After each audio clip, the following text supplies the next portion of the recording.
Welcome to Principles of Exercise Prescription. This presentation was conducted to demonstrate an initial consultation with a client. This client specified certain goals that he wanted to achieve through the use of exercise prescription. During this consultation, background information, medical history, and several pre-exercise screening questionnaires were completed at the beginning of the consultation. Additionally, achievements and outcome goals were discussed to specifically target what the client wanted. From this, a needs analysis was undertaken to better understand what the physical and physiological requirements of the sport are. Finally, a summary and action plan was created for the client to initiate the beginning of his exercise prescription. The client who booked this initial consultation was a 21-year-old male with a height of 177.5 centimeters, body weight of 84.05 kilograms, giving him a BMI of 26.7, and a resting blood pressure of 120/80 millimeters of mercury. He is a physically active male who participates in light physical activity 4 days a week for 2 to 3 hours and a moderate level of physical activity 5 days a week for approximately half an hour. He possesses no family history of heart disease and no other conditions such as diabetes, high blood pressure, high cholesterol, high blood sugar, and any muscle, joint, and bone soreness. This information was gathered in the adult pre-exercise screening tool created by ESSA, Fitness Australia, and Sport Medicine Australia.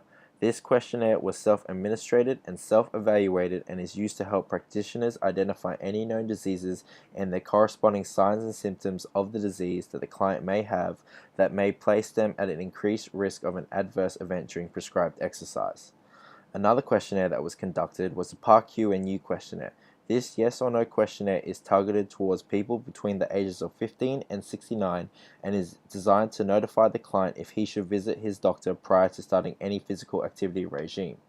If one of the boxes were ticked yes, they should go see a doctor before exercising. However, if all boxes were checked no, they should be reasonably safe as long as they start off slowly and gradually increase the intensity. The last questionnaire that was completed was the Fantastic Lifestyle Checklist. This checklist encompasses many different questions about the client's lifestyle and asks them to mark an X which best describes how they are feeling in the past month to that corresponding question. Once they have completed that checklist, they must calculate their score out of 100. The closer they are to a score of 100, the better their lifestyle is, and vice versa. However, scoring a low score doesn't mean you have failed, it just signifies some areas that can be improved to better your lifestyle.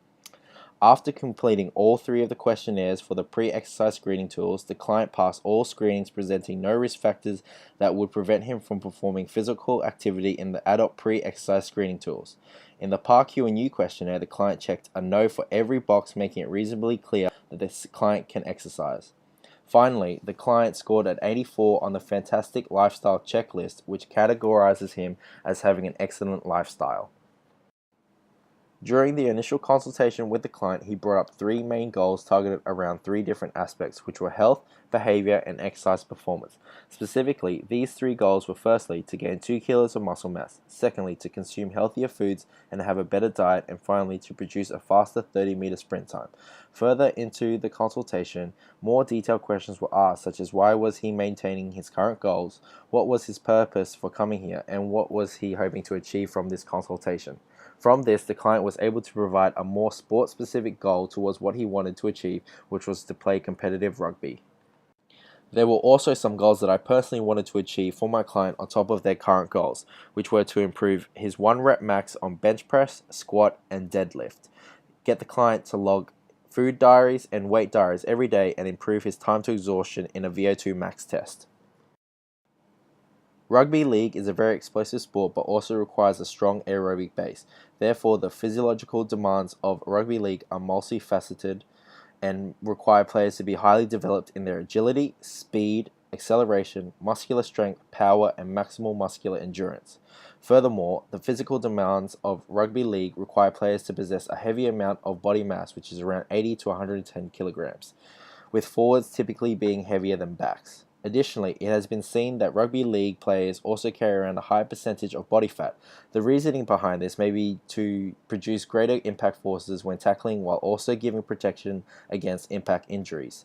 Analyzing these physiological and physical characteristics of rugby league will be crucial in helping the client achieve his goals. The action plan that has been created for the client requires initial testing to attain baseline scores. This will illustrate whether or not the exercise prescription has helped the client achieve his goals. Therefore, the test must focus on the physiological and physical needs of rugby league. The initial test for the client will be a 1-rep max test for bench press, squat, and deadlift, which evaluates the client's strength and power. The second test is designed to assess the speed and agility of the client and is called the Illinois Agility Test. This test requires the client to lie flat on their belly and on the go signal are to sprint and weave through the course as shown in the diagram. The third test is a 30-meter sprint time trial, which will evaluate the client's speed and acceleration. The final test will evaluate the client's maximal muscle endurance, which will be discovered with a VO2 max test.